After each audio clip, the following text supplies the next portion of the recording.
헬로 여러분 반가워요. 전학인 교수입니다. 오늘은 제 11번째 강의 공중 커뮤니케이션, 대중 커뮤니케이션에 대해서 설명을 해 드리도록 하겠습니다.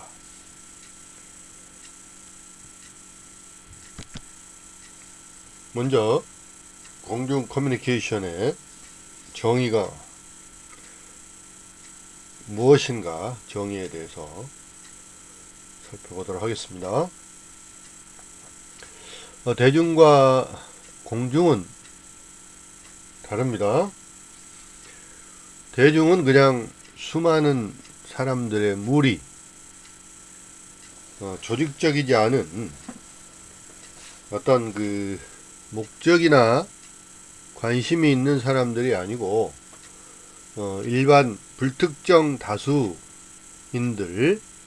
비조직적인 무리나 이런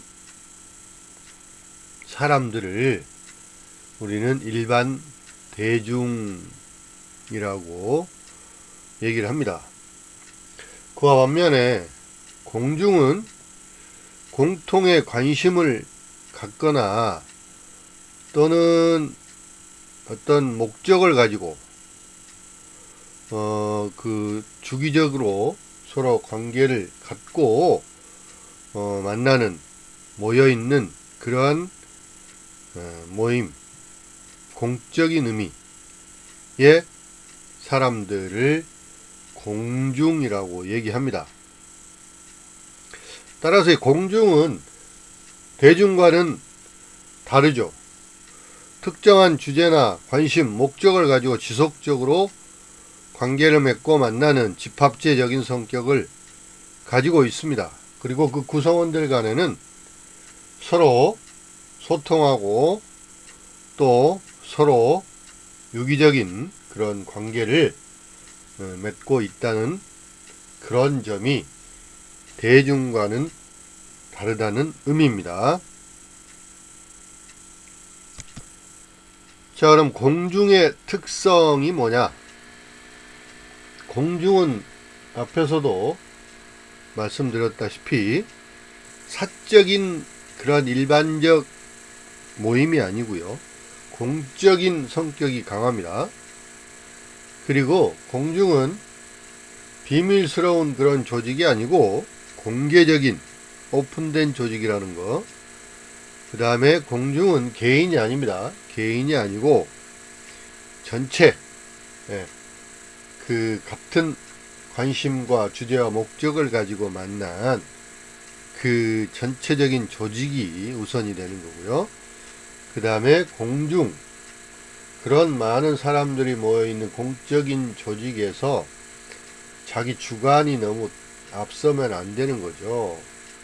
많은 사람들의 여론에 따라서 또 그들의 그 여러 관심에 따라서 객관적인 입장에서 참여하는 것이 공중의 그 구성원들의 바람직한 그런 자세라고 말씀드릴 수 있습니다. 자, 대중과 공중의 차이를 보면, 대중은 비조직적이고 비주제가 없습니다. 그리고 계속 지속적이지도 않고 일시적으로 만나는, 모여있는 사람들을 대중이라고 얘기하고요. 그 다음에 사적인 경향이 많고 또 특수성을 갖고 있고 또 개별성을 띠고 있습니다. 그와 반면에 공중은 공적인, 그런 공식적인 어떤 조직적 성격이 강하고 또 그들의 공통된 주제나 또 관심, 목적이 있고요. 또 지속적으로 서로 유기적인 관계를 지속을 한다는 거, 공적인 모임이고, 그리고 비밀스러운 것이 아니고 공개적이라는 거, 그리고 사적보다는 전체적이라는 거죠. 그 다음에 개별적인 이익을 목적으로 하는 게 아니고 공공의 이익, 공익성을 그 목적으로 하는 조직이 바로 이제 공중이라고 말할 수 있겠습니다.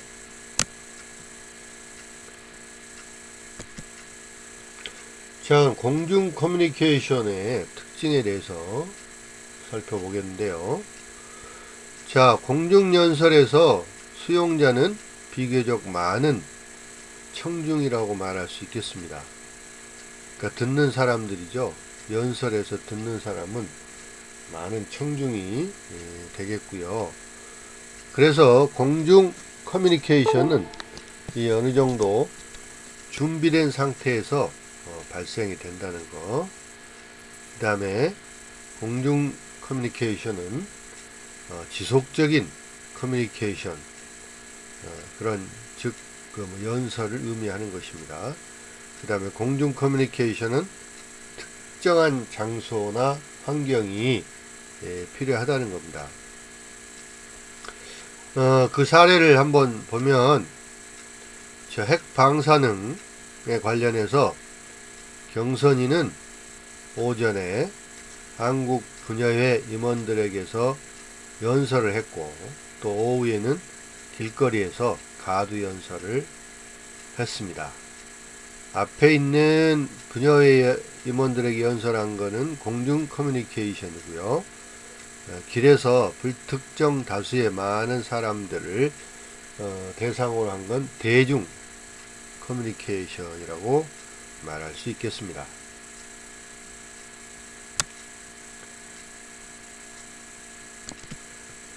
자, 그 다음에 이제 공중 커뮤니케이션의 목적을 보면요.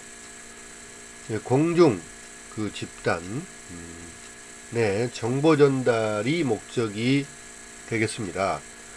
그러니까 공적인 어떤 목적과 관심과 주제를 가지고 모여있는 공중 많은 사람들에게 정보 전달하는 데 목적을 갖고 있어요. 그래서 강의를 한다든지 강연을 한다든지 뭐 설교를 한다든지 뭐 연설을 한다든지 뭐 이런 것들이 해당이 되겠고요. 그 다음에 이 공중 커뮤니케이션은 설득하는 데 목적이 있습니다. 정치적인 연설이라든지 이런 것들이나 또는 어떤 태도나 신념의 변화를 목적으로 차별화된 전달이 필요한 것이 바로 공중 커뮤니케이션의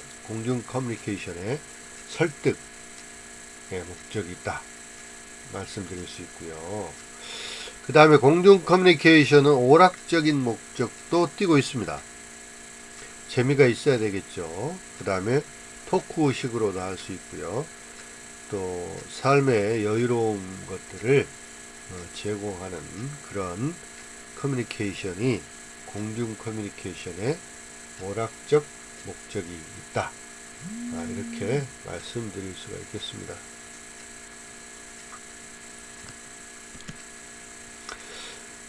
공중 커뮤니케이션의 이론 중에 이제 수사학을 한번 보겠는데요. 수사학은 뭐 아리스토텔레스나 또는 심지어 뭐 소피스트 같은 사람, 소크라테스, 플라톤 뭐 이런 사람들이 이제 주로 이제 많이 사용하는 그런 하나의 전달 기법이 되겠습니다. 이 수사학은 말을 수식해서 보다 묘하고 아름답게 하는 기술적인 그런 학문을 수사학이다. 이렇게 말을 합니다. 그러니까 말을 아주 묘하고 또 신비하고 아름답게 한 기술을 수사학이다. 이렇게 말할 수 있겠습니다. 또 수사학은 웅변을 체계화시키는 그런 분야입니다. 고대 그리스 로마 시대에 대중연설의 화술 후에 생긴 프로그램을 수사학이라고 말합니다. 아리스토텔레스는 수사학은 남을 설득하는 기술이다.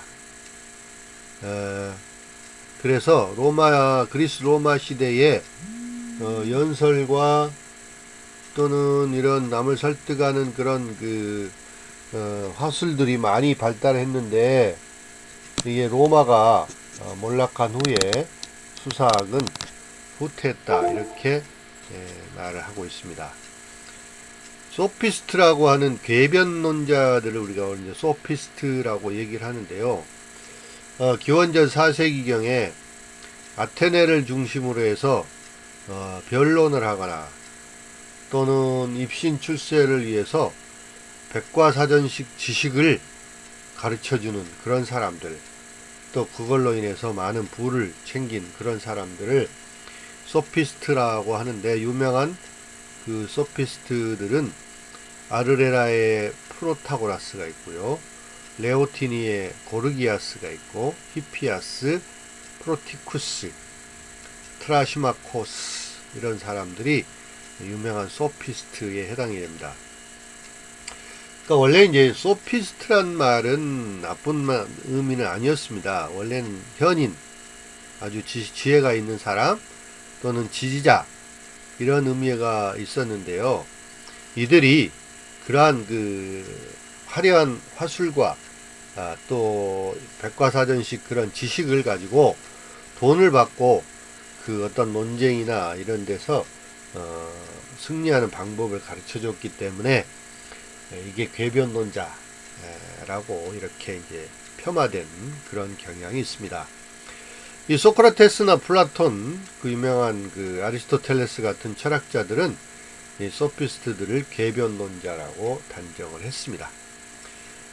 특히 이제 플라톤 같은 철학자는 그 소피스트의 잘못된 수사학을 바로 세우기 위해서 다이알렉틱이라고 하는 대화법을 제시를 합니다. 대화법. 그래서 이제 플라톤의 대화법은 유명하죠. 주로 이제 어떤 문제가 있을 때 그것을 해결하기 위해서 상대방과 대화를 하고 질문을 하고 이런 것들을 통해서 해결하는 그런 방법을 많이 사용을 했고요. 또 아리스토텔레스는 수사학의 기능을 설득 수단으로 바라봤습니다. 이런 설득 수단으로서 논리적인 증명이나 또 윤리적 증명, 감정적 증명이 가능하다고 필요하다고 보았습니다.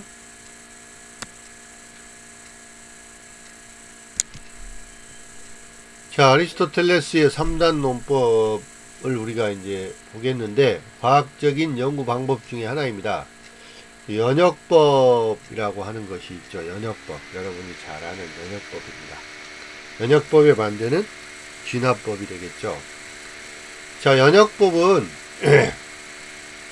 어떤 전체적인 일반적인 이론이나 원칙으로부터 어떤 구체적인 진실, 구체적인 결론을 도달하는 그런 논리, 그런 논리적 방법을 우리는 연역법이다 이렇게 얘기를 합니다. 그러니까 대전제가 있어요. 일반적 이론, 원리 뭐 이런 것들이 대전제가 있고요. 그 대전제로부터 결론, 즉 소전제를 이끌어 나가는 그런 방법, 이 대전제 개념 속에 포함되어 있는 결론을 소전제의 그 논리로 이끌어내는 방법을 우리는 연역법이라고 얘기를 합니다. 예를 한 두 가지 들어보겠는데, 첫 번째 그 유명한 소크라테스의 3단 논법이라고 하는데, 이게 뭐 아리스토텔레스의 원래는 3단 논법이라고도 말할 수 있습니다. 첫 번째 이제 대전제는 뭐냐면 모든 사람은 죽는다입니다. All men is mortal입니다. 죽는다. 모든 사람은. 그 다음에 소크라테스는 사람이다. Socrates is a man. 소크라테스는 사람이다. 따라서 그러므로 소크라테스도 죽는다. 이게 결론입니다. Socrates is mortal이죠. 그러니까 모든 사람이 다 죽고 소크라테스도 사람이기 때문에 소크라테스도 죽는다는 거죠. 그 다음에 봄이 오면 뒷산에 진달래가 핀다는 대원칙이 있어요. 대전제가 있죠. 당연히 봄이 오면 진달래가 피죠. 근데 두 번째는 이제 봄이 왔어요. 봄이 왔다. 그러면 어떻게 될까요? 당연히 뒷산에 진달래가 피겠죠. 필 것이다. 이게 결론입니다. 예. 이게 바로 이제 유명한 소크라테스의 3단 논법 또는 아리스토텔레스의 3단 논법이라고 하는 연역법의 전개 방법입니다. 그 다음에 이제 귀납법이 있어요. 귀납법은 연역법에 반대되는 것입니다. 어떤 개개인의 특수적인 사실, 어떤 그 현상, 결론으로부터 일반적인 이론, 원칙을 이끌어내는 그런 논증 방식을 귀납법이라고 얘기합니다.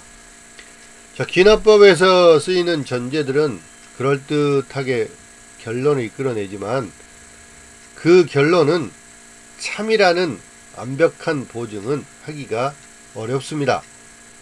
이게 귀납법의 단점이 되겠는데요. 굉장히 어려워요. 귀납법은 그 연구 방법 중에서도 상당히 어려운 방법이에요. 그래서 대부분의 연구자들은 귀납법을 잘 사용하지 않습니다. 자, 귀납법에서 주장은 새로운 정보를 줄 수는 있지만 그 연역법에서 하는 만큼 강한 증명력을 가지지 못하는 단점이 있고요. 다만 그럴 개연성은 있다 또는 그럴 가능성은 있다라고 하는데 만족합니다. 그래서 개별적인 결론, 사실, 현상으로부터 일반적인 원리, 원칙, 추상적인 그런 세계로 이끌어내는 방법을 귀납법이라고 얘기합니다. 자, 거기에도 두 가지 이제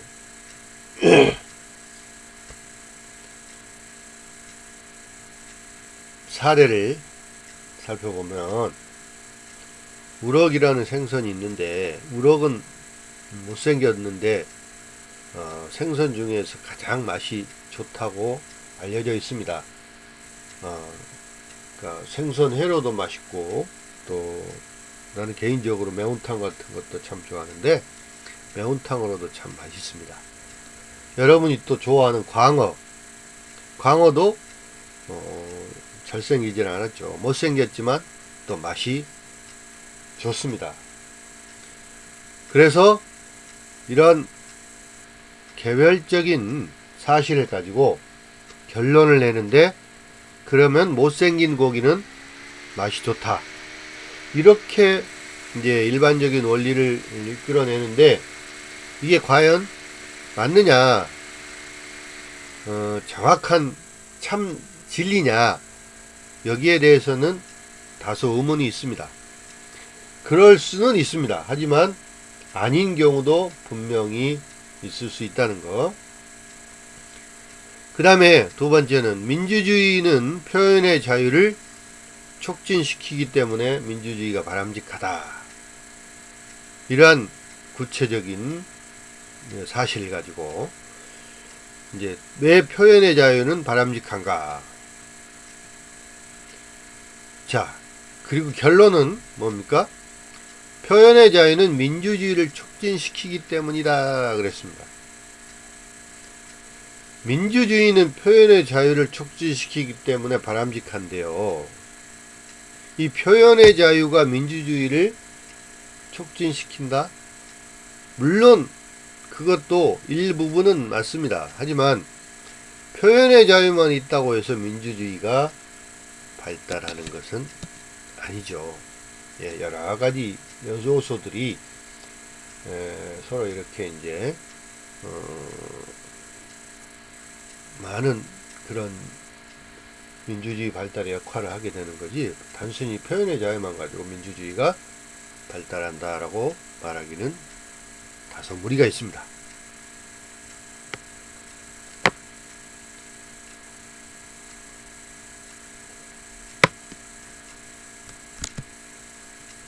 자, 공중 커뮤니케이션의 윤리적 증명입니다. 자, 윤리적인 개념은 화자의 성격에 메시지를 통해서 나타나는 방식입니다. 그러니까 말하는 사람의 성격에 메시지를 가지고 나타나는데요. 대화자의 그 인지된 신뢰도가 필요해요. 그러니까 사람들이 말을 하는데 말하는 게 반드시 남에게 윤리적이거나 제대로 전달이 되느냐, 그런 건 아닙니다. 그렇죠?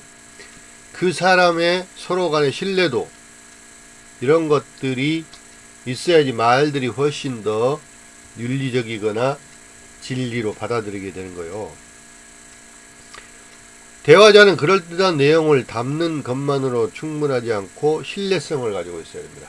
네. 그 다음, 아리스토텔레스는 말하는 화자가 높은 신뢰도를 가질 수 있는 특성에 세 가지가 있다고 말합니다. 첫 번째, 지성이 있어야 됩니다. 지성.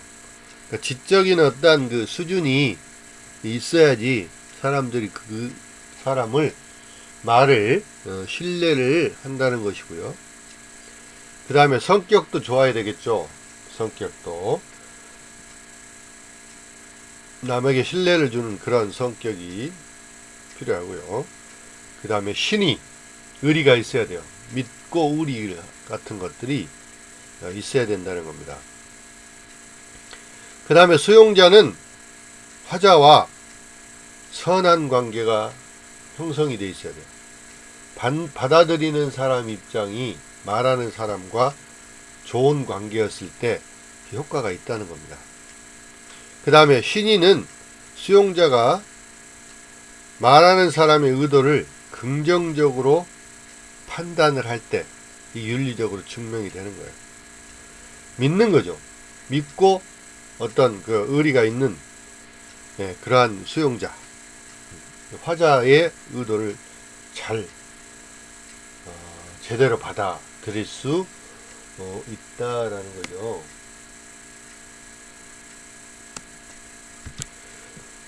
자, 공중 커뮤니케이션의 감정적 증명입니다. 이 조안에는 감정적 증명은 파토스라고 하는데, 언어를 통해서 수용자, 듣는 사람으로부터 끌어내는 느낌입니다. 파토스예요. 화자와 청자 사이에 반응이 일치를 가져오는 것을 말합니다. 그러니까 말하는 사람의 감정이 상대방, 듣는 사람에게 그대로 전달이, 이입이 되는 그런 과정을 말하는 거죠. 이 굉장히 필요합니다. 아리스토텔레스는 효과적인 커뮤니케이션을 위해서는 화자는, 말하는 사람은 듣는 수용자에게 일어날 감정을 알아야 된다는 거죠. 또 아리스토텔레스의 수사학은 상황 요소를 고려하지 않은 그런 단점을 포함하고는 있습니다. 그러니까 그 말하는 그 사람의 감정이나 또는 신뢰도나 이런 것들도 굉장히 중요한데, 또 그 주위 환경에 따라서 제대로 전달이 안 되고 감정이입이 안 되는 그런 경우도 있는데 이거를 고려하지 않았다는 거죠. 아리스토텔레스는 그런 또 단점은 있습니다.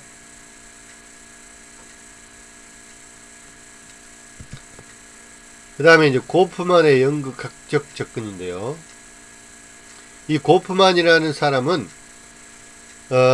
연설자가 청중들에게 행하는 공중 커뮤니케이션 중에서 비언어적인 부분, 그러니까 말로 하는 것이 아니고 말 외에 다른 어떤 행동이나 태도나 뭐 제스처나 뭐 이런 것들, 그런 부분에 대한 이해의 폭을 넓히는 과정을 연극학적 접근이라고 말하는데요. 자, 모든 사람은 커뮤니케이션을 위해서 연극을 한다는 거죠.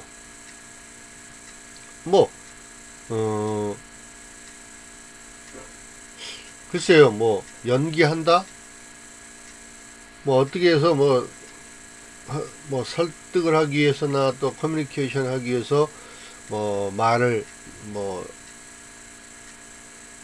잘 한다든지 어떤 행동이나 제스처 같은 것들을 통해서 또는 막 그 감정 이런 것들을 통해서 하게 된다는 거죠.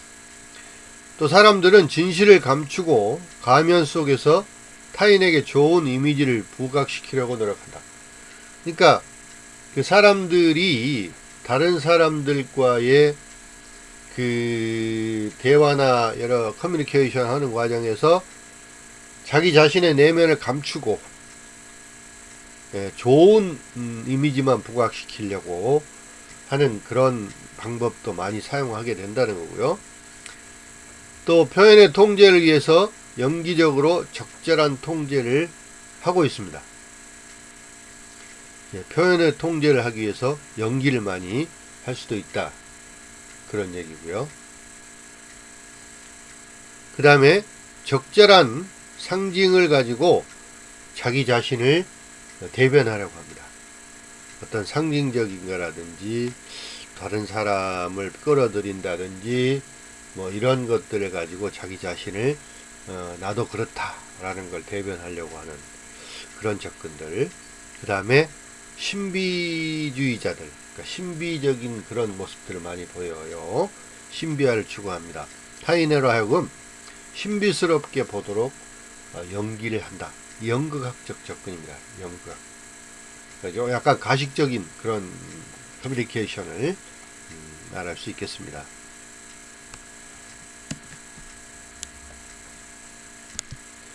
자, 버크의 드라마티즘이 있는데요. 이 공중 커뮤니케이션에서 연설자는 아주 그 특정한 드라마틱한 언어적인 요소를 사용을 하고 또 강조를 해서 공중과 동일화를 시도하고요. 그걸 통해서 효율적인 커뮤니케이션을 한다는 것입니다.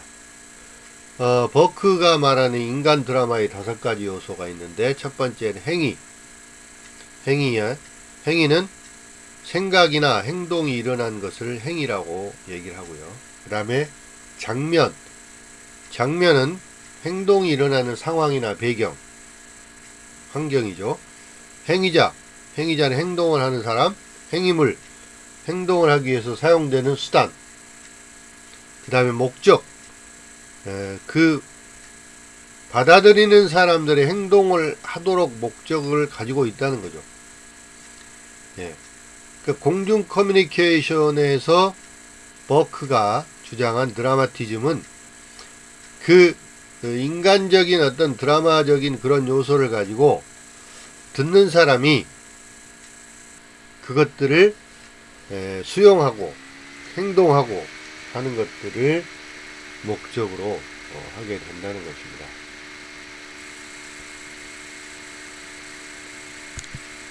자, 공중연설의 유형을 살펴보겠습니다. 목적에 따라서 연설 주제가 다른데요.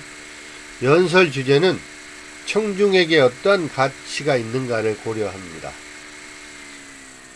내가 정치적인 연설을 한다면 그들에게 어떤 그 표를 얻기 위한, 인기를 얻기 위한 그런 가치를 고려하고요. 공중연설의 주제와 형식이 흥미가 있는 것이어야 됩니다.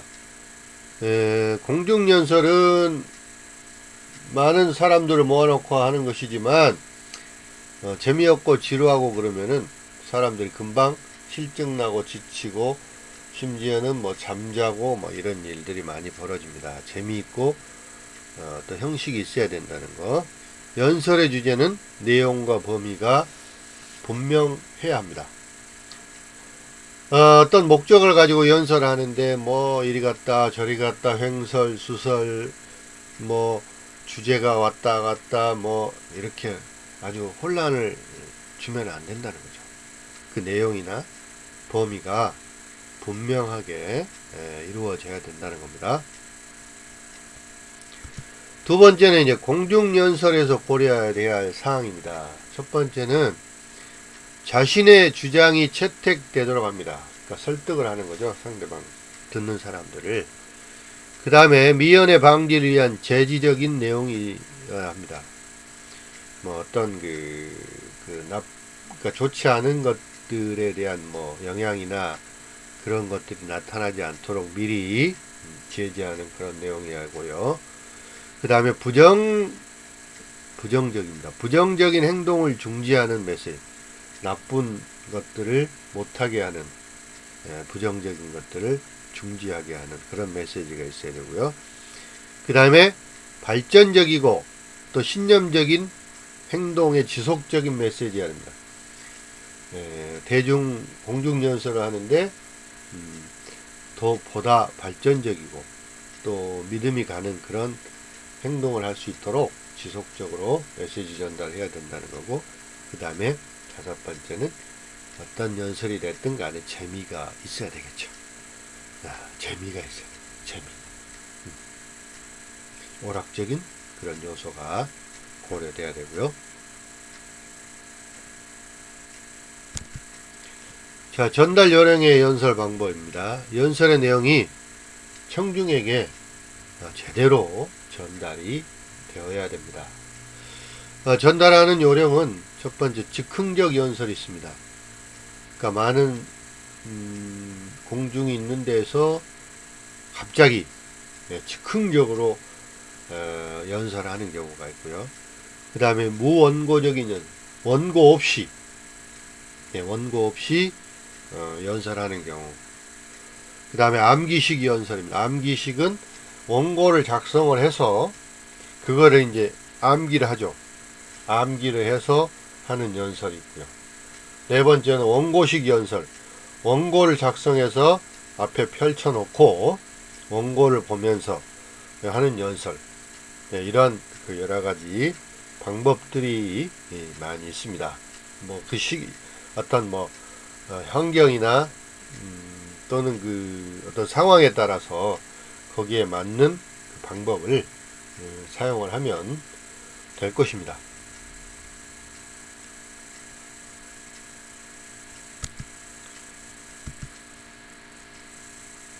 자, 여러분, 이것으로서 오늘 강의는 마치도록 하겠습니다.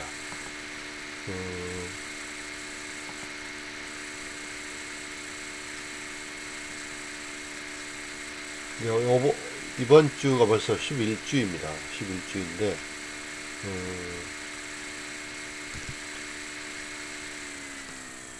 여러분과 함께 이 어려운 코로나19